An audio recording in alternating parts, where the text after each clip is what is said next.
أعوذ بالله من الشيطان الرجيم بسم الله الرحمن الرحيم الحمد لله رب العالمين والصلاة والسلام على أشرف الأنبياء والمرسلين محمد وآله الطيبين الطاهرين لا سيما بقية الله في الأرضين ولعنة الدائمة على أعدائهم أجمعين وبه نستعين أما بعد. Bugünkü mövzumuzu dərslərimizdən biraz xaric elədik. Bu qardaşlardan təvəqqə olunduq, müəyyən suallar verildi ki, müvəqqəti əqdin barəsində bir neçə şaiyələr yenə yayılır və hətta bunu artıq başlayırlar neynəməyə. Bəzi qara qəlbli insanlar, əqidəsi boş olanlar, əqidəsini düşmənlərdən alanlar başlayıblar insanlara yenidən böhtan yaxmağa ki, siğədən dünyaya gələnlər və yaxud qeyri adlarına ki, güya bu məsələ əxlaqsızlığın bariz nümunəsidir və güya ki, bu bir növ həm də qıç xəstəliyinin aşkar surətdə yayılmasına dəlalət edən bir iyrənc qanundur. Ki, hələ biz bunların misyar kəbini ki var, hələ biz buna sonra inşallah mövzusunda toxunacaq.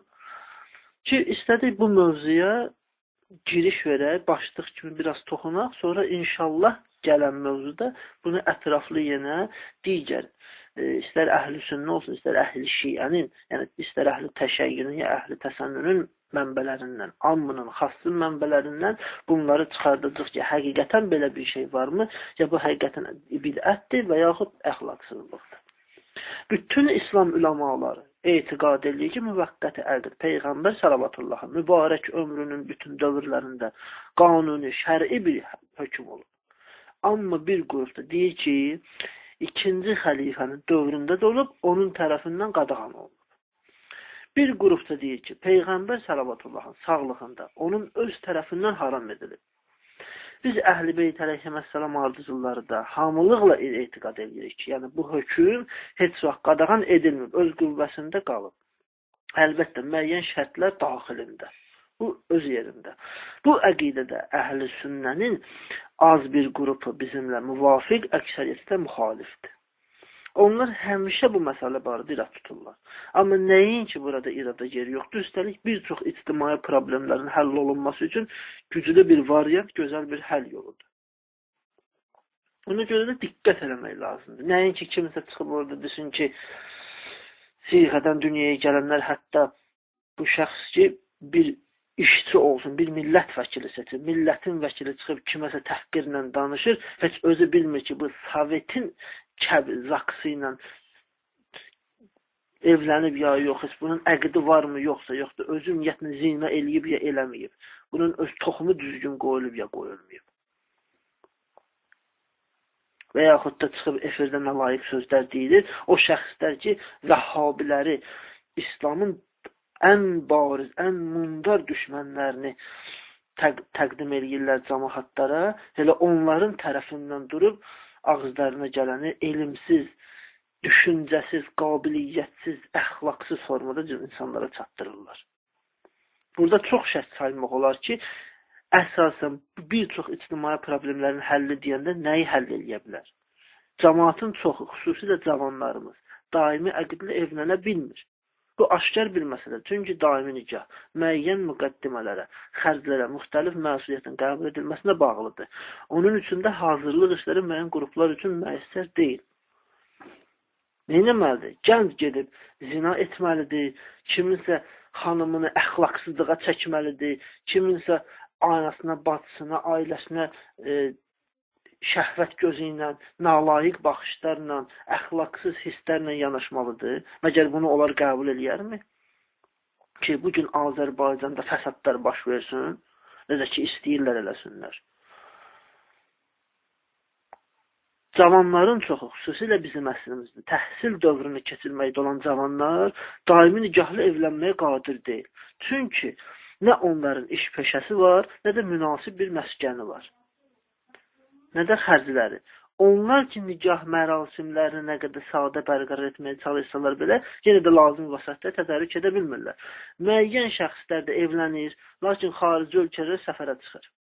Bu ikinci dəstə. Xaricdə səfərə çıxır. Çıxanda da uzun müddət davam edir səfəri. Müəyyən məhrumiyyətlərə düşür. Amma xanımın da, uşaqların da yerində apara bilmir. Nə də yenidən həmin ölkədə daimi evlənə bilmir. Bu iki şərt daxilində.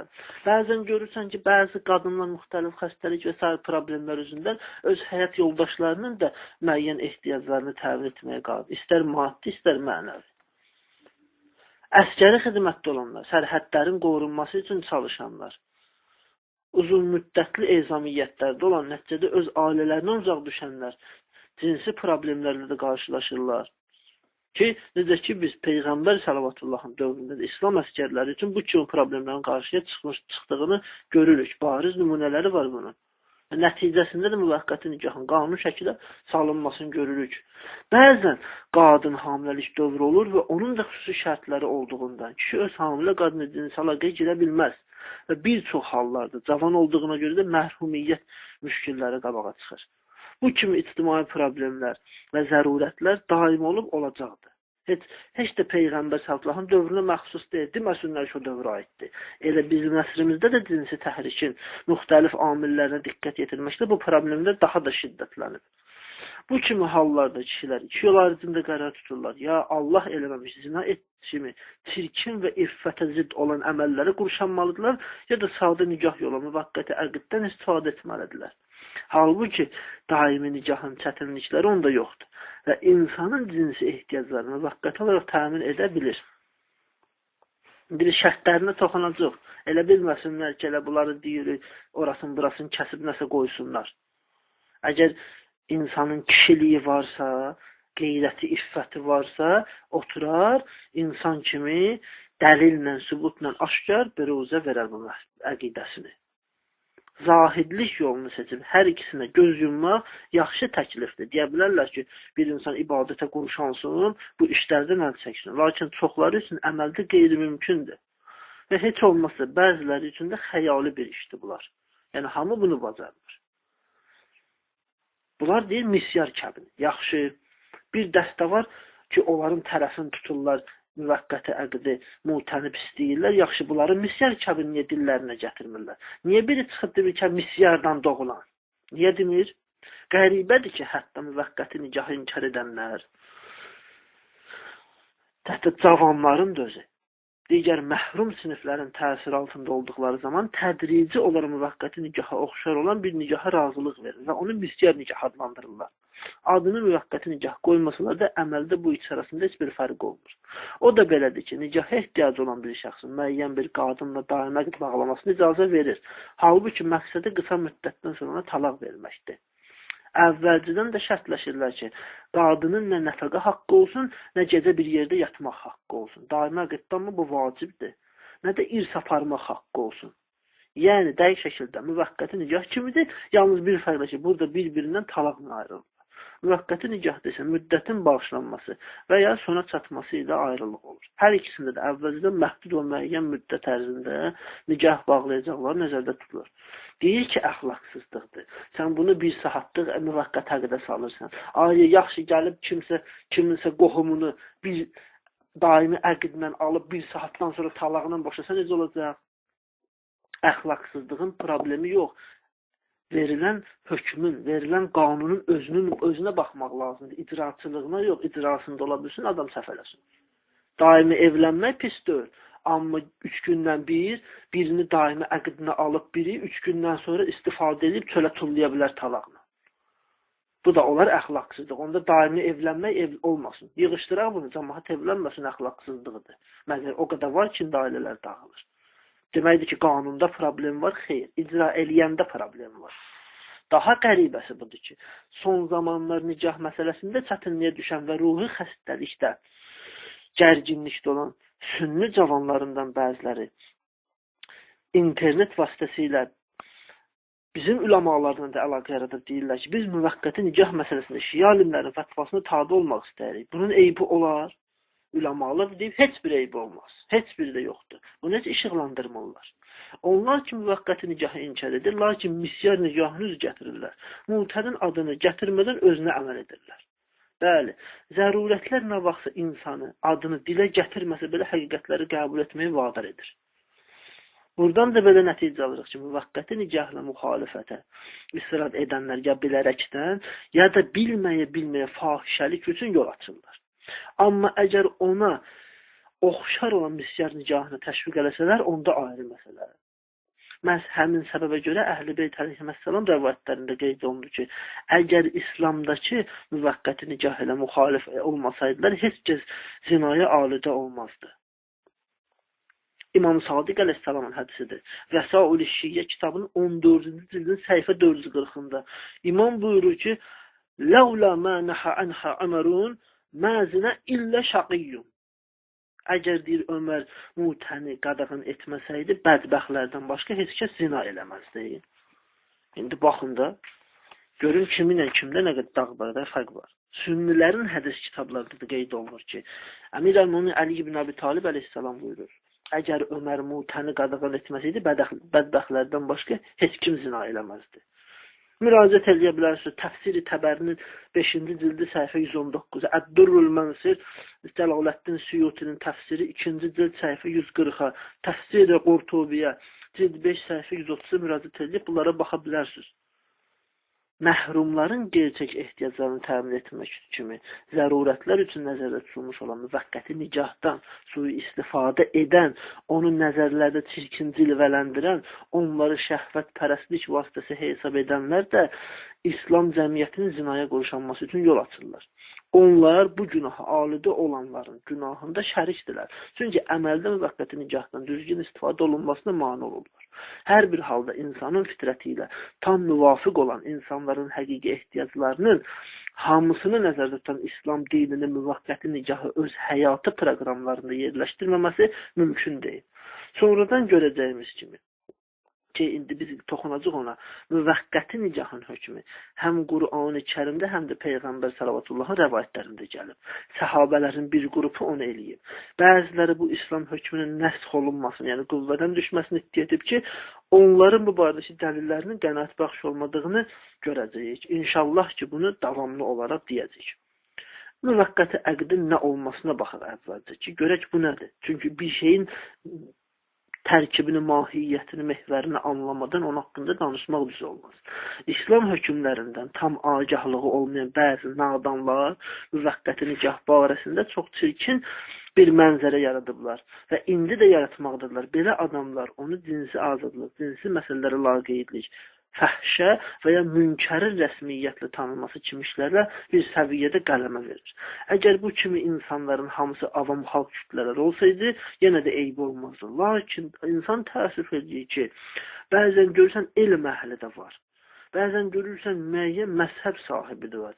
Müəyyən mərtəbə sahibi olan şəxslər var ki, bu cür təəssüblü sözləri dillərinə gətirirlər. Şübhəsiz, kəskin məzhəb təəssübləri onlara müvəqqəti nikah tərəfdarlarının kitablarını mütaliə etməyə icazə vermir. Çünki o qədər ki, qəlblərində düşmənçilik toxumu var, ona görə də hətta kitablarımıza belə nifrət edirlər, oxusunlar ki, bəlkə qəlblərində hidayət nuru ola. Bəlkə də bu barədə yazılan şiə kitablarının bəzilərini, hətta bir sətrini belə mütaliə eləmirlər. Bu da çox təəssüflü haldır. Bu kiçik mövzumuzda, dərsimizdə qeyd ediləcək ki, müvəqqəti nikahın şərtləri və onun daimi nikahlı olan fərqləri nədir? Bunu davamlı da inşallah deyəcək. Bu mövzuda giriş üçün veririk, xülasə olaraq indi toxunacaq. Müvəqqəti nikah hökmü və şərtlərin əksəriyyətində eyni ilə daimi nikah kimidir, bəzi fərqlər. Biri budur, qadın və kişi tam razılıq və ixtiyarlı, heç bir məcburiyyət, yəni icbariyyət olmadan bir-birini həyat yoldaşlığına seçsinlər. 2. Əqd siğəsi, yəni əqdin kəbini, özü, duası, izdivac, yaxud nikah, yaxud da mütə kəlmələri icra olunmalıdır. Digər kəlmələrlə icazəli deyil. Əgər qadın bakirədir, onun vəlisinin icazəsi vacibdir. Bundan qeyri surətdə, əgər o bakirə olmasa, dul xanım olsa, raşidə olsa, ixtiyar sahibi üzərində olsa, burada öz cavabı lazımdır. Qeyrilərinə ehtiyac yoxdur. əqdin müddəti və mehriyyənin miqdarı dəqiq şəkildə təyin edilməlidir hər iki tərəfə. Əgər müddətin zikr olunması unudulsa, bu əqd daimi əqdidir çevrilər və müvəqqəti əqdlik hökmündən çıxar. Müddətin qurtarması təlaq hökmündədir və müddət də qurtaran kimi əgər yaxınlıq olubsa və yaxud heç olmayıbsa da qadın iddəsini saxlamalıdır burada. Daimi əqddə olan qadının iddəsi 3 dəfə adət görməklikdir. 3-cü dəfəni görməklə tamam olur, lakin müvəqqəti əqddə 2 dəfədir. Cüzi fərqləri var. Müvəqqəti nicahdan dünyaya gələn övladlar qanuni və şəri övladlardır. Daimi əqddən dünyaya gələn övladların hökmünün hamısı istisnası olaraq buna da şamildir. Onlar ata, ana, bacı, qardaş və sair yaxın adamlardan irs aparırlar. Sair hüquqları da bu iki övlad arasında heç bir fərq yoxdur. Müvəqqəti əqddən əmələ gələn övlad ata-ananın himayəsi altında olmalıdır. Onların nəfəqələri və bütün xərclər daimi əqddən dünyaya gələn övladlar kimi ata tərəfindən verilməlidir. Bəziləri bu sözü eşitməklə təəccüb edə bilər. Onların təəccüblənməyə də haqqı var. Çünki müvəqqəti əqd barəsində yanlış tamamilə avam yönlü fikirləşirlər.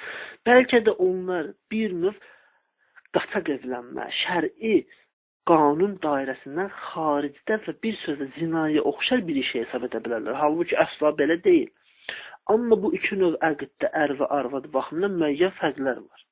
Ümumiyyətlə onların bir-birinə verdikləri iltizamlar daimi əqddə olan iltizamlardan çox azdır. Çünki müvəqqəti nicahda əsas məqsəd bu işin yüngülləşdirilməsi, problem və əlavə xərclər yaradan qanunların olmamasıdır. Məsəl üçün, deyək ki, müvəqqəti əqddə qadının nəfəqə və irs haqqı yoxdur, yəni irs aparmaz. Amma fəqihlərin bir çoxu deyir ki, üləmaların bir çoxu deyir ki, bu o haldadır ki, müvəqqəti əqddə nəfəqə və irs şərt etməz. Əgər şərt etsələr ki, xanım, kişinin qarşı şərt qoysa, mən sənin irs aparacağım, əgər müvəqqəti əqdin qaydasında bunu şərt eləsələr, verməlidir ki, mütləqdir. Müvəqqəti əqddə qadın, ərinin haqqı aradan getməyincə, evdən xaricdəki hər bir işi görməkdə azaddır. Və ərinin icazəsi şərtdir. Lakin daimi əqddə razılaşma olmadan bu iş caiz deyil, olmamalıdır. Kişinin gecələr özünün müvəqqəti qadın yanında olması vacib deyildir. Yəni, ixtiyar sahibidirlər. Yuxarıda deyilən hökmlərin şərhinə diqqət eləsək, yəni indi zikr elədiklərimizə, çoxlu müəmmaların zalımcasına yürüdülən mühakimələrin, şübhə və iftiraların cavabı veriləcək, yanlış və düzgün olmayan fikirlər məhz İslamın bu müqəddəs və hikmətli hökmü sayəsində aradan qaldırılacaqdır da. Eləcə də bu həqiqət aşkar olacaqdır ki, müvəqqəti nicahın zina və iffətə zidd olan əməllərlə heç bir əlaqəsi yoxdur. Bu ikisinin bir-biri ilə qiyas edənlər şübhəsiz ki, kafi agahlıq və məlumatı olmayan şəxslərdir. O şəxslər ki, qiyas əhlidir, diqqət eləsinlər ki, qiyas yeganə olaraq şeytana məxsus işdir. Onların müvəqqəti nicahın şərt və mahiyyətindən azacıq belə xəbərləri yoxdur. Çünki avamdırlar. Avamın nas deyərlər bunlara. Ki, neçələri sui-istifadə edirlər. Müsbət işlərdən sui-istifadə edilməsi həmişə bədxahların əlinə elə bəhanələr verir ki, ondan istifadə edərək müsbət proqramlara və qurucu işlərə qarşı çıxaraq onun köksünə zərbə endirsinlər. Müvəqqəti əqddə də daim hücumlara məruz qalan bəhslərin bariz nümunələrindən biridir. Təəssüflə qeyd edək ki, əyyaşlıq, eyş-işrət, həvəsbazlıqla məşğul olanlar əslində zəruri düyünlərini, yəni onların ehtiyaclarını açan, mühüm ictimai problemləri həll edən bir prinsipi müvəqqəti əqdi oyun oyuncağa çeviriblər. Onu nadan və xəbirsizlərin nəzərində tam başqa cür cilvələndiriblər. Beləliklə də hikmət əsasında olan bu hökmü tənqid atəşinə tutan müxaliflərin əlinə bəhanə veriblər. Amma sual yaranır. Görəsən, aya, ləyaqətsiz insanların hansısa bu dövrdə hər hansı bir qanundan suyu istifadə etməmiş, hansı nəfsi sərmayədən əyri yolda istifadə etməmişlər? Məgər olmayıb? Əgər bugün Qur'anları nizə başına keçirib yalandan, zalımcasına və həyasızcasına olan hökumətlərinə bəraət qazandıranlar var idisə, Muaviyyənin dəstəsi kimi onun məfhumu Qur'anı kərana qoymaqdırmı? Məgər Qur'anı onlar sui-istifadə elədirsə, o deməkdir ki, deməli Qur'anı kənara qoyaq, Qur'an batildir, təhrif olunur. Və yaxud başqa bir misaldır. bir gün münafiqlərdən hər hansı bir qrupu zirar məscidini tiksə və əziz Peyğəmbərimiz Səlavatıllahın göstərişi ilə onu dağıtsalar, yaxud yandırsalar, bunun mənası deməkdir ki, məscidlər ümumiyyətlə tərk olunmalı, dağıdılmalıdır, məhv olunmalıdır. Bu hansı məntiqsizlikdəndir, hansı ağılsız bir insanın düşüncəsindən də adam anlamır. Və yaxud bugün bir vergi qanunu var.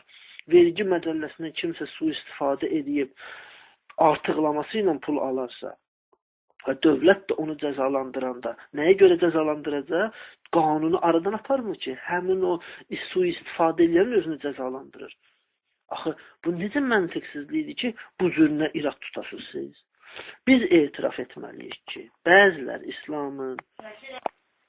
İslamın yəni hesab kitab üzündən olan bu dəqiq hökmündən sui-istifadə edirlər.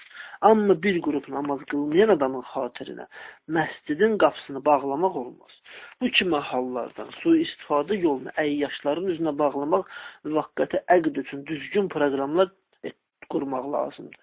Xüsusilə bizim əsrimizdə dəqiq və düzgün proqramlar olmadan bu işin yerinə yetirilməsi mümkün deyil. Gərək cəmiyyətin mütəfəkkirləri, seçilmiş şəxsiyyətləri bu iş üçün müəyyən proqramlar icra etsinlər ki, şeytanların əlləri kəsilsin, şər atanların əlləri kəsilsin, bu hikmətli hökmün gözəl simasını aşkar etsinlər. Nəticədə bu qrupların sui-istifadəsi üçün yollar bağlansın. Allahın kitabında müvəqqəti əqd mu'tə, yəni istimtaq ünvanı ilə gəlib. Nisa surəsinin 24-cü ayəsində Allah Taala buyurur. Fəməstəmtətum bihi minhunnə fətuhunnə ucurəhunnə faridatan. Aslı oxudum, diqqətlə qulaq assınlar. Fəməstəmtətum bihi minhunnə fətuhunnə ucurəhunnə faridatan. Allah Taala buyurur ki, istimta etdiyiniz xanımların, qadınların mehriyələrini vacib olaraq ödəməlisiniz.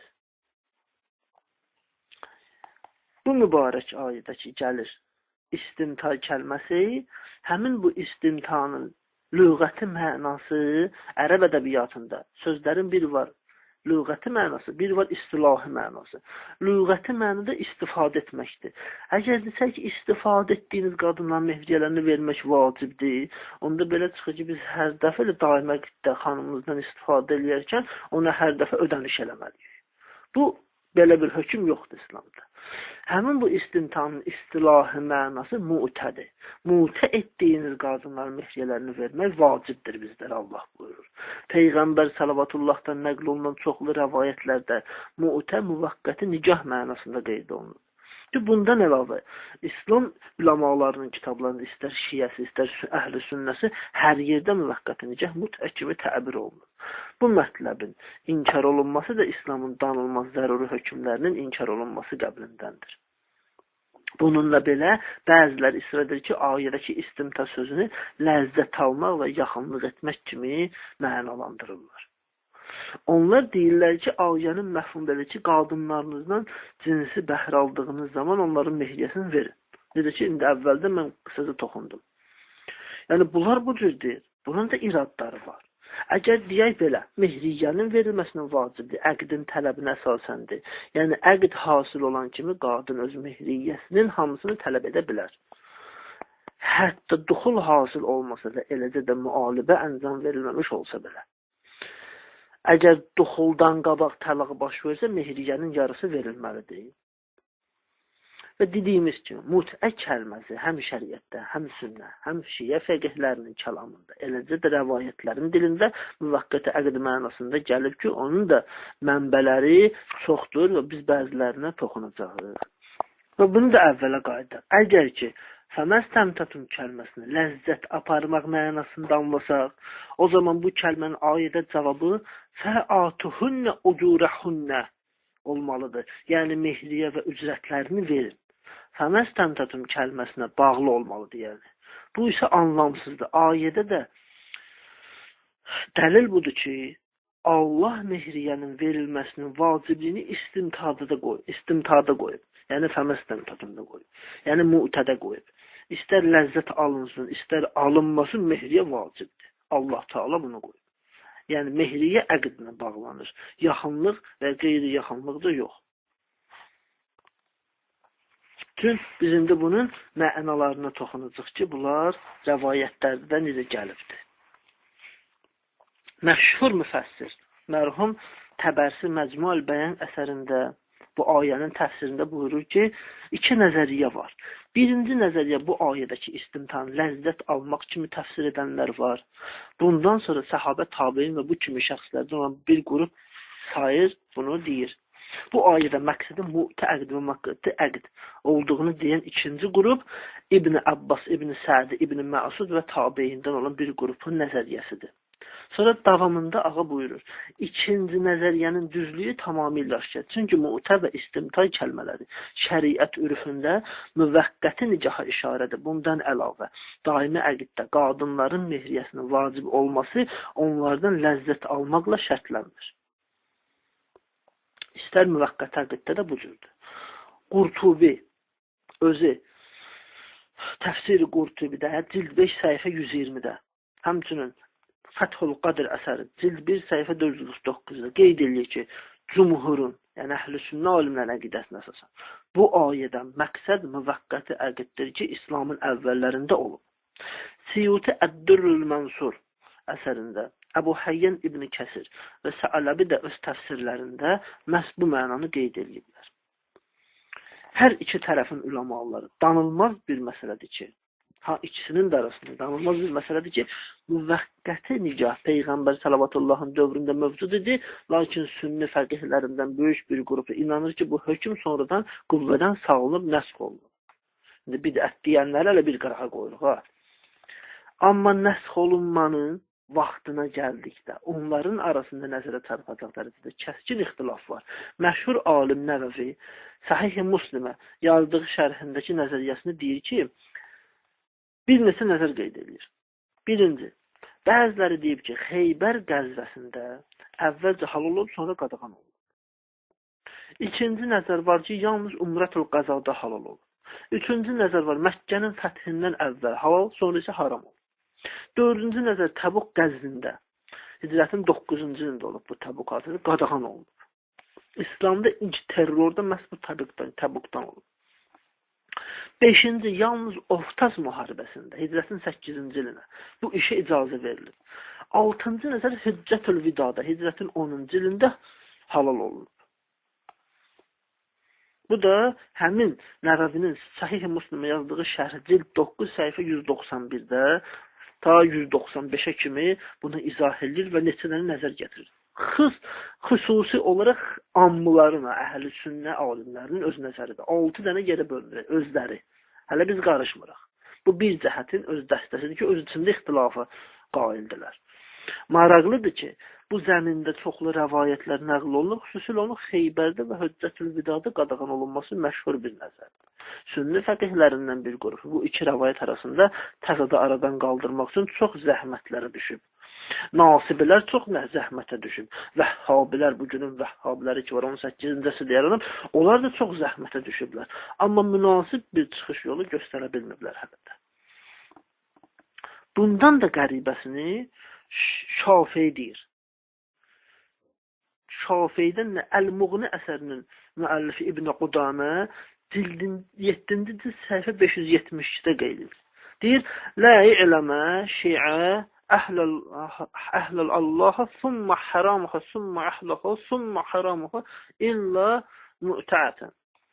Deyir ki, mən mü'tə kimi elə bir şey tanımıram ki, Allah onu bir gün halal etsin, sonra haram, sonra yeni halal etsin, sonra yeni haram eləsin. Yalnız mü'tə belədir.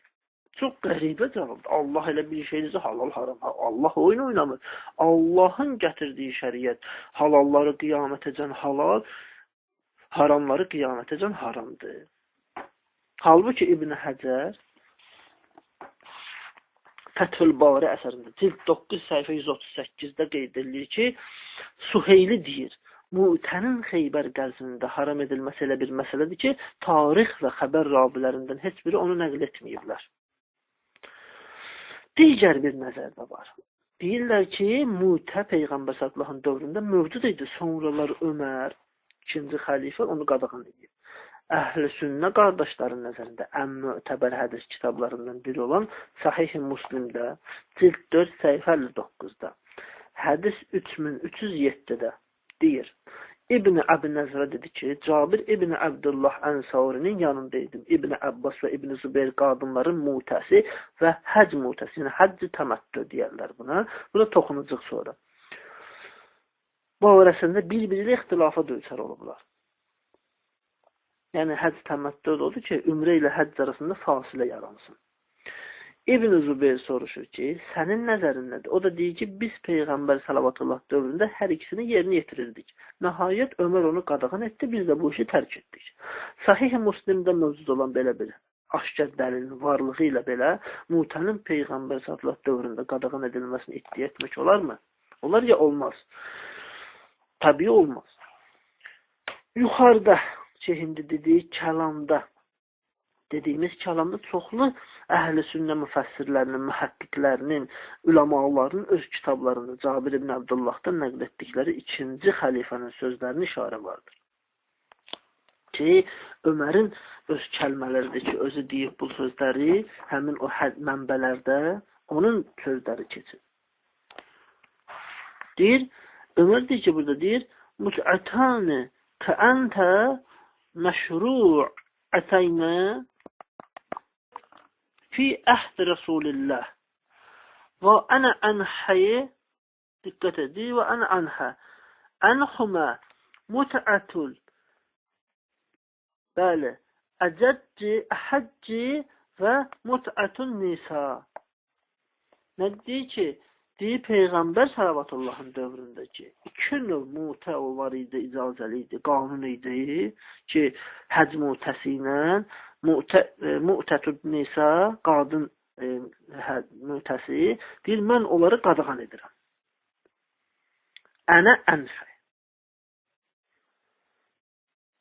Mən deyir, nəhy edirəm onları siz üçün. Təməttü surətində olan və qadın müvəqqəti əqd surətində olan iki dənə mutən. İndi özünüz baxın. Hədisin nəql olunma təriklərindən bəzilərində də deyilir ki, yəni biraz fərqi var, bəzi kəlmə fərqləri var. Ki, onlarda deyilir ki, və uəqibu əleyhimə, yəni bu ikisini yerinə yetirənləri cəzalandırılacaq. Hökm onlara cəza tətbiq edəcək. Məşhur rəvayətlərdən birini qeyd edirik. İslamın mənbələrdə azıcıq təvafutlə, yəni fərqlə Ömərdən nəql olunur. Minbərdə otururda cəmaatın üzünə deyir. Müsnəd-i Əhməd ibn Həmbəl, cild 3, səhifə 325-də. Sünən-i Beyhəqi, cild 7, səhifə 206-da. Əl-Məbsud, İmam Sərəxsi, cild 4, səhifə 27-də. Əl-Muğni, İbn Qudamə, cild 7, səhifə 575-də. Əl-Muhəllə, İbn Həzm, cild 7, səhifə 107-də. Kənzul Ummel, Molla Müttəqi Hindi, cild 16, səhifə 521-də. Təfsirul Kəbir, Fəxrəddin Razi, cild 10, səhifə 52-də. Bu Təfsirul Qeyb adı ilə də məşhurdur. Ki, bu rəvayət bir neçə məsələni tam açıqlayır. Dediyimiz məsələ. Birinci, Mutənin birinci xəlifənin dövründə hal olmasını, Mutə, yəni müvəqqəti əqd Peyğəmbər salavatıllahın həyatının bütün dövrlərində, hətta birinci xəlifənin xilafəti dövründə belə mübah olub, ikinci xəlifəni qadağan edir. Bir, bunu açıqlayır. İkinci, nəs müqabilində ictihad, yəni aşkar Allahın hökmü qarşısında öz şəxsi rəyini çıxartmaq. Yəni ikinci xəlifə özünə icazə verir ki, Peyğəmbər sallallahu aşkar buyurduqlarının müqabilində özündən qanun çıxartsın. Quran-ı Kərim özü Allah Teala bizə Həşr surəsində buyurur ki: "Və mə a'takumur rasulu fəxuzu və mə anhaakum anhu fa'suhu." Allah Teala özü buyurur ki, Peyğəmbər sizə gətirdiyi hər şeyi əxz edin. Çatdırın. Qadağan etdiyi hər şeydən çəkinin. Ki, Peyğəmbər salavatullah bu ayəni bizə izah edib, çatdırıb, biz deyək ki, haramdır. Görəsən, Rəsul-i Əkrəm Səlavatıllahdan başqa ilahi hökmlərdə dəxalət etməyə haqqı olan bir kəs var. Bir kəs Rəsul-i Əkrəm Səlavatıllahın belə elədi, mən sizə belə edirəm deyə bilər. Peyğəmbər Səlavatıllahın Allah kitabından qaynağına aşkar göstərişinin müqabilində ictihad edib şəxsi rəy vermək icazəlidir ya, yox. Peyğəmbər Səlavatıllahın bu aşkar göstərişin kənara qoyulması doğrudan da insanı heyrətə gətirir. Çox heyrətə gətirir. Bundan əlavə Peyğəmbər Səlavatıllahın aşkar buyurduğu müqabilində şəxsi rəyə yol verilərsə, onda hansı dəlilə görə başqaları belə bir iş görə bilər? Və görə də bilməz, niyə də eləməsin? Biri eləyər, sonra da baxıb o birisi eləyəcək. İctihad yalnız bir nəfər məxsus idimi ki, başqaları müctəhid deyildilər? Yəni bir nəfər idim elə o dövrdə o cür müctəhidlik eləyər. Bu çox təhlükəli məsələdir. Çünki nəs müqabilində ictihad qapısının açılması ilə ilahi hökmlərin heç biri toxunulmaz qalmaz. İslamın əbədi hökmlərinə qəribə həzməzlik gələr və həqiqət də İslamın bütün qanunlarını təhlükə ilə üzləşdirir. Və bir məsələ də bu hədisdən çıxır ki, Ömərin müxalifət etmə səbəbi. Belə sual çıxardır. Görəsən Ömər nə üçün bu iki hökm ilə müxalifətə qalxır? O təməttü həccini təsəvvür edirdi ki, həccə gələnlər ümrəni tamam şəkildə yerinə yetirib ehramdan çıxandan sonra, misal üçün öz həyat yoldaşı yaxınlıq etsə, həccdən qabaq, yəni təməttü ümrəsini eləyəndən sonra ehramdan çıxıb azad olması yaxşı iş deyil və həccin ruhu ilə uyğun gəlmir. Halbuki bu fikir tamam yanlış. Çünki həcc və ümrə bir-birinə ayrı olan iki əməldir. Onların arasında hətta bir ay belə fasilə düşə bilər. Müsəlmanlar Şəvval yaxud Zilqədə ayında Məkkəyə müşərrəfə gəlib, ümrəni yerinə yetirə bilər və Zilhiccənin 8-nə qədər azad olarlar. Bundan sonra həcc mərasimi üçün ehram bağlayıb Ərəfata gedərlər. Bu işin nə iradı var ki, Ömər bu məsələ qarşısında yersiz ictihad eləməyib. Amma müvəqqəti əqdin muhtənin qadağan edilməsinə gəldikdə isə onun bəzi yanlış təsəvvürləri bu işə səbəb olur. O inanırdı ki, əgər müvəqqəti nikah caiz olsa, onda nikahın zinadan ayırt edilməsi çətinləşər. Çünki bu halda hər iki gördüyü bir qadını müvəqqəti nikah etdiyini iddia edə bilər və bununla da zina yayılır. Onun bu təsəvvürü əvvəlinkindən də zəifdir. Çünki bu təsəvvürün əksin olaraq məsmutə əqdinin qadağan edilməsi zina və iffətsizliyin daha çox yayılmasına səbəb olar. Çünki əvvəldə qeyd etdiyimiz kimi daimi nikahla evlənə bilməyən cavanlar yaxud həyat yoldaşlarından uzaqda olan və müvəqqəti nikahla zinadan birini seçmək kimi iki yol ayrıcında qalanlar çoxdur. Aydındır ki, düzgün proqramlaşdırma əsasında yerinə yetirilən müvəqqəti əqd qarşısının alınması onları çox günahlı bir vadiyə, zina və iffətsizlik uçurumuna aparacaq. Həmin səbəbə görə də Əli əleyhissalam nəql olunan hədisdə deyilir ki, yəni əgər Ömər mütəni qadağan etməsiydi, bədbəxt insanlardan başqa heç kəs zina eləməzdi. Ki, bu hədis bir çox əhl-i sünnə alimlərin kitablarında var. Eyni zamanda Fəxruddin Razi Təfsirul Qeyb, Təfsirul Kəbir adlı kitabın cild onun səhifə 50-də gətirmişdi. Əhl-i sünnənin mühəddis, müfəssir və fəqihlərindən böyük bir qrupun nəql etdiyi bu hədisdə məlum olur ki, Mu'tə Peyğəmbər dövründə deyil, məhz Ömərin xilafəti dövründə haram olur. Həmin mənbələrdə nəql olunan çoxlu rəvayətlərdə bu müddəanı təsdiq edir. Ki, bəzilərinə toxunaq. Məsəl üçün, Sünən-i Tirmizinin əsərində gəlir, qeyd edilir ki, Şam əhlindən olan bir kişi Əbdullah ibn Ömərdən qadınları mutəsi barəsində soruşdu. Dedi, halaldır. Sual edən şəxs dedi, axı atan onu nəhy edib. Əbdullah dedi, əgər atam onu nəhy etmiş və Peyğəmbər onun sünnə qərar vermişdirsə, biz o həzrətin sünnəsini tərk edib atamın sözünə tabi olmalıyıq mı? Bu da öz oğlunuzlar. Ki, burada üləmalar qeyd edilir ki, bu hədis, dediyimiz hədis, hal-hazırda təzəlikdən çıxan Sünən-i Tirmizi kitabında bu şəkildə deyil. Orada Mutətün Nisa kəlməsinin yerinə Mu'tətül Həcc qeyd olunub. Amma 10-cu əsr Hicri il qəməri tarixindən böyük alimlərimizdən olan Şəhid-i Sani ləqəbli mərhum Zeynüddin Amili özünün Şərh-ül Ma'tud Dəməşqiyyə əsərində 7-ci Hicri əsrin alimlərindən Seyyid ibn Taruz Təarif kitabında Mu'tətün Nüsə bölməsində qeyd ediblər bunu. Və bu da qeyd olunur ki, Səhih Tirmizinin qədim nüsxələrində həmin şəkildə olub, sonraki nüsxələrdə isə naməlum səbəblərə görə təhrif olunubdur. Və bunun kimi də bir çox əsərlərdə, bugünkü dövrdə nəşrlərdə var. Və Səhih-i Müslimin 2-ci cildi səhifə 131-də məsələn gəlib ki, rəvayətdə Cabir ibn Abdullahdan nəql olunur ki, biz Peyğəmbərin dövründə müxtəsər bir mehriyyə, yəni xurma, un və s. ilə bir neçə günlük mu'təd edirdik. Əbu Bəkrin dövründə də bu iş davam edirdi. Nəhayət Ömər onu Əmr ibn Hərisin əhvalatı nəticəsində qadağan etdi.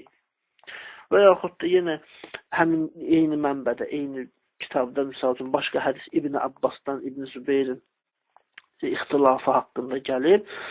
Deyir, orada ikisi ixtilaf edirlər bir-birinin arasında. Cabirə müraciət edirlər ki, bu ixtilaf Cabir ibn Abdullah Ənsariyə. O da deyir ki, biz hər iki mu'təyə Peyğəmbər sallallahu zamanında əməl edirdik, sonra Ömər bizi bu işdən çəkindirdi, biz də onu boşladıq.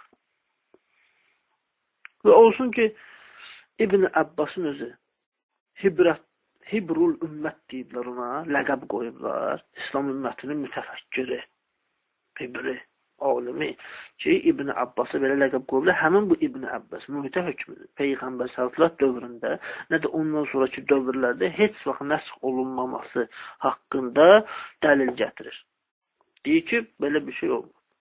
Ki, Abdullah ibn Zübeyrin arasında baş verən mübahisədən bu aşkar görünür. Sahih-i Müslim də belə qeyd olunur. Abdullah ibn Zübeyir Məkkədə məkan seçir. Bir gün aralarında İbn Abbas da olmaqla bir dəstə adamın içində deyir ki, Allah Taala gözünü və qəlbini də başı kimi kör qərar verdiyi şəxslərdən bəziləri mu'tənin caiz olduğunu dair fətva verir. Ki, o da sözünü İbn Abbas'a atır ki, çünki İbn Abbas gözləri tutulmuşdu, kör idi. Bu sözü eşidəndə İbn Abbas deyir ki, sən çox əbləh, nadan bir adamsın. Canıma and olsun. Peyğəmbər sallallahu dövründə biz bu işi eləyirdik. İbn Zübeyir də Peyğəmbər sallallahu adına etina eləmədən deyir ki, sən bunu yoxlaya bilərsən. Allaha and olsun. Əgər bu işi görsən, daşqalaq eləyəcəm səni. Yəni, Sahih Müslim, cild 3 səhifə 59-dur. Hədis 3307-də ki, bunu qeyd edir. Deyən İbn Abbası səhv çıxardır. Deyir ki, sən bunu eləsən, mən səni daşqalaq eləyəcəm. Ehtimal üzrə ki, bu sözlər Abdullah ibn Zübeyrin Məkkədə hakimiyyətə çatıb qüdrət ələ keçirdiyi dövrdə baş verib ki, İbn Abbas kimi alim bir şəxsin müqabilində belə kobudcasına söhbət etməyə cürətlənir. Halbuki İbn Abbas onun atası yaşında və elm baxımından onunla müqayisə olunmaz dərəcədə idi. Əgər onun elmi qüdrətə malik olması fərz olunsa da, belə təhqiramiz sözlər deməyə haqqı yox idi. Çünki bu kimi hökmlərdə hər kəs öz fətvasına əməl etsə, yanlış olduğu təqdirdə vəddiyi beşübhə hesab olunur. Bilir ki, vəddiyi beşübhə üçün bir cəza yoxdur. Daşqalaq etmək, təhdid etmək mənasız və cahiliyanə bir sözdür ona görə. Təbii Abdullah ibn Zübeyir kimi nadan və həyasız bir şəxsin belə kobud və çirkin mövqe seçməsi çox qəribə deyil. Düzdür ki, bu gün elə Abdullah ibn Zübeyir kimi çıxıb deyir bu sözləri. Maraqlıdır, Rağib İsfahani özünün Muhazirət əsərində qeyd edir ki, Abdullah ibn Zübeyir öz nadanlığından hekayət edən bir sözdə İbn Abbası deyir, nə üçün mu'təni halal hesab edirsən? İbn Abbas deyir ki, anamdan soruş. Anasının yanına gəndə anası deyir, sən o zaman dünyaya gəlmişsən ki, mən atanın mü'təsində idim. Bəli. Bunu nəql edir Rağib İsfahan Əhl-i Sünnənin alimlərindəndir. Muhazirət əsəri 2-ci cild səhifə 214-də. Həmçinin İbn Əbil Hədid Mu'təzili Nəhcül Bəlağanın şərhi cild 20 səhifə 130-da bu hədisi gətirir. Müsnəd Əhməddə belə bu hədis var. Cild 4 səhifə 436. Həm deyir İbn Abbas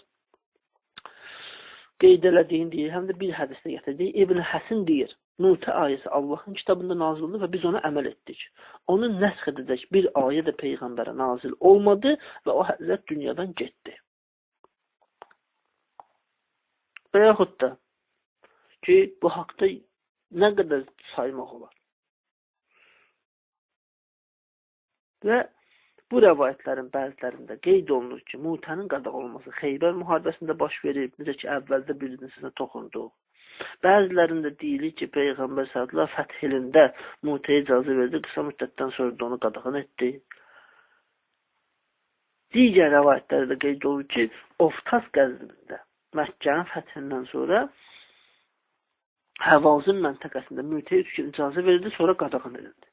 Əgər bu barədə mövcud nəzəriyyələr dəqiq şəkildə axtarsa, ixtilaf bundan da geniş səviyyəli olar. Sünnilərin məşhur fəqihi Nəvəvi Səhih Müslimin şərhində belə bir rəvayətlərə uyğun olan 6 nəzəri nəql edir. Ki, xülasını toxunaq. Bir, deyir, Mu'tə Xeybər müharibəsində halal idi və sonra qadağan edildi. İki, deyir ki, ikinci deyir ki, Ümrətül Qəzada halal oldu, sonra qadağan olundu. Sonra deyir, Məkkənin fəthi günü halal oldu, sonra qadağan olundu. Sonra deyir, Peyğəmbər onu Təbük müharibəsində qadağan etdi. Sonra deyir, Həvasi müharibəsində halal olundu, Məkkənin fəthində. Sonra deyir, Həccətül Vidada Peyğəmbər s.ə.v onu halal elədi. Bunların hamısında da qəribəsi. Yəni ki, biz bayaq qeyd etdik, Şafiyinin dediyi şey, halal oldu, haram oldu, halal oldu, haram oldu. Yəni Allah Taala bu cür ilahi hökmdən heç vaxt oyun oynamaz. Hər bir mühəqqiq bir-birinə zidd olan bu rəvayətləri müşahidə etməkdə onların saxta olduğunu əmin olur. Onun siyasi bir hərəkət olduğunu, fitnə olduğunu başa düşüb arxayın olur.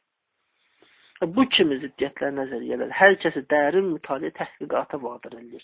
Görəsən, nə üçün bu məsələ barəsində bir-birinə zidd olan bu qədər rəvayət nəql olunur? Nə üçün hər mühəddis yaxud fəqih özü üçün bir yol seçmir? Bir-biri ilə ziddiyyətli olan bu rəvayətlərin arasındakı təzadı necə aradan qaldırmaq olar? Bu qədər ixtilaflar bu məsələ barədə həssas bir siyasətin irəli çəkildiyinə dəlalət etmir məgər? Belə ki, hər hədis saxtalarından sonra bəzilər onu mənbələrə daxil etmiş, müəyyən rəvayətlər də düz qoş eləmiş, Peyğəmbər sələvatullahın adından da sui-istifadə edib onlara nisbət vermiş. Və demiş ki, Rəsul Əkrəm sələvatullah belə qeyd edir. Bu siyasi məsələdə yalnız ikinci xəlifənin dediyi şərdəki cümlədir ki, iki şey Peyğəmbərin vaxtında halal idi, mən də onları sizə nəhy edirəm. Onlardan biri qadın mütəsi, digəri həcci təməttüdür, həcc mütəsi. Bu sözün çox qəribə, mənfi təsiri olur. Belə ki, əgər ümmətin ayrı-ayrı fərdləri, yaxud xəlifələr İslam hökmlərini tam aşkar şəkildə təhrif edib dəyişsə, bu işin təkcə ikinci xəlifə məxsus olmasına dair heç bir dəlil olmaz. Başqalarının da Peyğəmbərdən aşkar buyruğu müqabilində şəxsi rəylərini irəli sürmək haqqı olacaq. Bu halda İslam hökmlərində vacib və haramlarında çox qəribə həzməzlikləri yaranacaq və zamanın keçməsilə həqiqi İslamın əsər əlamət qalmayacaq. Bunun qarşısında alınmaq üçün və onun buraxdığı mənfi təsirləri aradan qaldırmaq üçün bəziləri deyirlər ki, bu işçinin qadağanlısı Peyğəmbər s.ə.v dövründə baş verib, hər kəs özündən bir hədis düzəldib, onu Peyğəmbər s.ə.v möhtərəm səhabələrinə aid edib. Onların da heç bir əsası olmadığına görə axırda da bir-bir aşkar ziddiyyətləri gətirib çıxardı. Əgər belə də olmasaydı, onda necə mümkün ola bilərdi ki, bir-birinə zidd olan bu qədər rəvayətlər nəql olunsun və bəzi alimlər də onların arasındakı ziddiyyətlərdən qaldırmaq üçün mütə bir dövrdə haram, sonra mübah, sonra yenə haram, sonra yenə halal olsun düşün. Məgər Allahın hökmü oyuncaq deyil ki. Bunların hamısında keçəndə Peyğəmbər s.ə.v dövründə mütə hökmən müəyyən zərurətlər üzündən mübah idi və bu zərurət digər əsrlərdə də qarşıya çıxırdı. Xüsusilə bizim əsrimizdə daha şiddətlə qarşıya çıxır ki, bəzi cavanlar, yaxud xarici ölkədə uzun müddətli səfərə gedən müsafirlər barəsində bunu demək olar. Bəs nə üçün haram olmalıdır? Görəsən o əsrdə mütəyə zəruri bir iş kimi icazə verilmiş, sonra əbədiyyətə qədər qadağan olunmuşdur. Görəsən bu söz qəbul olunmasıdır ki, olunmayasıdır. Bunların hamısını nəzərə almasaq və İslam fəqihlərindən böyük bir qrupunun haram etməsini fərz etsək belə, yenə də onlardan digər bir qrupu bu işə icazə verib və məsələ ixtilaflıdır. Belə olan halda layiqdir ki, mütəni halal hesab edənlər öz müxaliflərini, din hökmlərinə iltizamlı olmamaqla müttəhəm etsinlər, yaxud onu haram sayanlar mütənin baş iş hesab edənləri Allah eləməmiş zinanın tərəfdarı hesab etsinlər. Onlar qiyamətdə Allahın qarşısında necə cavab verəcək? Deməli, onu heç olmazsa ictihaddakı bir ixtilaf hesab etsinlər. Bu kimi məsələlərdə xüsusi təəssübə malik olan Fəxr Razi özü qeyd edir ki, Təfsir-i Kəbirdə cild 10 səhifə 49-da ki, ümmətin əksəriyyəti bu hökmün nəsx olunmasına inanır. Lakin bir qrup da deyir ki, mütəli mübah olması hökmü öz halında qalmaqdadır. Yəni, bu ixtilaflı məsələ. Burada da müvəqqəti nikahın bəhsini hələ ki dayandırırıq. Ardını inşallah gələn dəfə izahlı formada və digər məsələlərinə də toxunmaq şərti ilə davam etdirəcək və bu xülasə girişidir və düşmənlər, İslamı parçalamaq istəyənlər, fitnə yaratmaq istəyənlər, bölüşdürmə yaratmaq istəyənlər, ikitirəlik yaratmaq istəyənlər özləri birinci diqqət eləsinlər, görsünlər özləri zina eləyib ya yox, özləri qeyri kəbindən dünyaya gəlib ya yox. Birdən elə ola bilər ki, bu zina deyənlər, bu bizə siğədən doğulanlar deyənlər elə olmasın ki, biz də İbn Abbasın sözünü işlədək ki, get anandan soruş ki, bala, gör sən necə dünyaya gəlmirsən.